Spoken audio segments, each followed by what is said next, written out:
కవిత గారు, మీ అన్నగారు, మీ బావగారి వరుస అయిపోయి మీ వరుస వచ్చినట్టుంది. అలా ప్రభుత్వంపై విషం చిమ్మే అటువంటి కార్యక్రమం. మీరేదో కాంగ్రెస్ ప్రభుత్వానికి గోదావరి కృష్ణా జలాలపై చిత్తశుద్ది లేదు అని చెప్పే ప్రయత్నం చేస్తున్నట్టు ఈరోజు రౌండ్ టేబుల్ కాన్ఫరెన్స్ లో ఎక్కడో మాట్లాడినట్టు. మీరు కట్టిన కాళేశ్వరం ప్రాజెక్టు మగధీరుడులా ఏదో మీరు చెప్తున్నారు. ఇందాకేదో మీ కవిత్వంలో నిలబడింది అని చెప్తున్నారు. అది నిలబడలే, పేకలలాగా కుప్ప కూలిపోయింది. మీరు మధ్యన జైల్లో బిజీ ఉన్నప్పుడు, అరెస్ట్ అయి బిజీ ఉన్నప్పుడు, లేకపోతే పేపర్లు మీరు చదవకనో మీకు తెలవనట్టుంది. ఘోష్ కమిటీ, విచారణ కమిటీ ముందు అధికారులు అలాగే కన్స్ట్రక్షన్ కంపెనీలు వాస్తవాలు చెప్పిన దీనికి ఈ కాళేశ్వరం కూలిపోవడానికి కారణం ఎవరు? మరి ఈ రోజు మీరు ఏదో విధంగా రాజకీయం మాట్లాడాలని, ఏదో విధంగా డైవర్షన్ పాలిటిక్స్ చేయాలని గోదావరి జలాలపై మీరు కట్టిన కాళేశ్వరం ప్రాజెక్టే కూలిపోయింది. 1945 నుంచి మొదలు పెట్టుకుంటే 2004 దాకా కాంగ్రెస్ హయాంలో కట్టినటువంటి గోదావరి జలాల మీద ప్రాజెక్టులు ఏవి కూడా కూలిపోలే. మీ హయాంలో మీరు 1.5 కోట్లు ప్రజాధనాన్ని దుర్వినియోగం చేసి కట్టిన కాళేశ్వరం ప్రాజెక్టే ఎందుకు కూలిపోయింది? రూర్కీ ఐఐటి వాళ్ళు కూడా చెప్పిర్రు, ఇది కేవలము అసమర్థత పాలన, ఫామ్ హౌస్ లో పండుకొని డిజైన్లు గీయడం వల్లనే కాళేశ్వరం కూలిపోయిందని తెలంగాణ ప్రజలకు అర్థమైంది. కాబట్టి మిమ్మల్ని అధికారం నుంచి పక్కకు పైదొలగించిర్రు. మాకు చిత్తశుద్ధి ఉంది, మేమేం చేయాలనో మాకు క్లారిటీ ఉంది.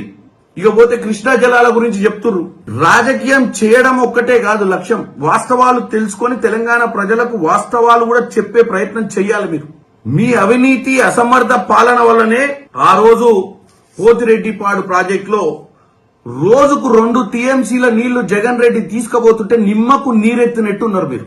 మీ హయాంలోనే పోతిరెడ్డి ప్రాజెక్టు 40,000 క్యూసెక్కుల నుంచి 90,000 క్యూసెక్కుల వరకు పెరిగినటువంటి పరిస్థితి ఎవరి హయాంలో జరిగింది? మీ హయాంలోనే.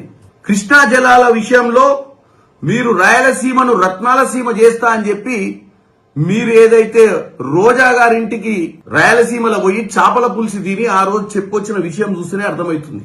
తెలంగాణ ప్రజల చెవులో పువ్వులు పెట్టడానికే మీరు ఇప్పుడు ప్రయత్నం చేయొద్దు. పదే రోజు ఏదో విధంగా కాంగ్రెస్ ప్రభుత్వం సంవత్సర పాలన కాంగ్రెస్ ప్రభుత్వాన్ని తప్పుదో పట్టియనికి ప్రయత్నం చేస్తున్నారు. మాకు చిత్తశుద్ధి ఉంది. మేము కృష్ణా గోదావరి జలాలను కాపాడుకోవడంలో మేము ఎట్టి పరిస్థితిలో మేము దేనికైనా తెగిస్తాం. మీ మాదిరిగా ఆ రోజు మాట్లాడినట్టు, ఆ రోజు జగన్ రెడ్డి తోటి మీకున్న ఫ్రెండ్షిప్, ఆ రోజు మీకేదో లావాదేవీలల్లో మీరు ఈజీ తీసుకొని ఆఖరికి ఒక చిన్న విషయం, ఈ అపెక్స్ కౌన్సిల్ మీటింగ్ ఏదైతే పోతిరెడ్డిపాడు ప్రాజెక్టు పై పెట్టినటువంటి మీటింగ్ కి కూడా పోనీకే మీకు ఆ రోజు చేత కాలేదు. ఆ మీటింగ్ కు పోవాలన్నా పోయి ఆ మీటింగ్ లో మనకు రావాల్సిన కృష్ణా జలాలను కాపాడాలన్న ఉద్దేశం కూడా ఆ రోజు మీకు లేదు. ఇది తెలంగాణ ప్రజలు గమనిస్తున్నారు. కవిత గారు, దయచేసి మీరు తెలంగాణ ప్రజల మీద మీ డైవర్షన్ పాలిటిక్స్ పెట్టకండి. కాంగ్రెస్ ప్రభుత్వానికి చిత్తశుద్ధి ఉంది. కాంగ్రెస్ ప్రభుత్వాన్ని ప్రజలు గెలిపించారు.